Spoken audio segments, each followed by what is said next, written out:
আচ্ছা মা, তাজমহল এত সুন্দর, তাজমহল কি আমরাই বানিয়েছি তাই না?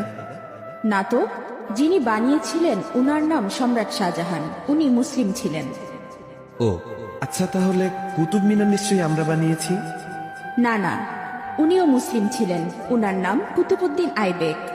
তাহলে লাল কেল্লা নিশ্চয়ই আমরা বানিয়েছি। না, ওটাও মুসলিম শাসকরা বানিয়েছিলেন।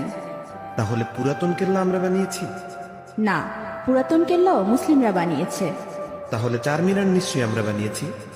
না, চারমিনারও মুসলিম শাসকরা বানিয়েছে।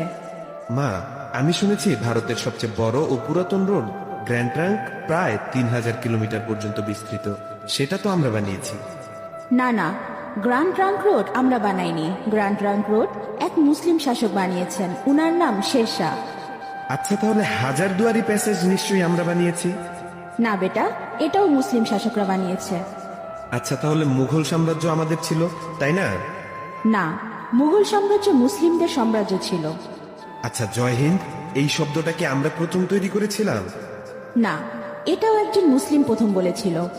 আচ্ছা মা, সারে জাহা সে আচ্ছা হিন্দুস্তা হামারা এই শব্দটি আমরা প্রথম বলেছিলাম তাই না?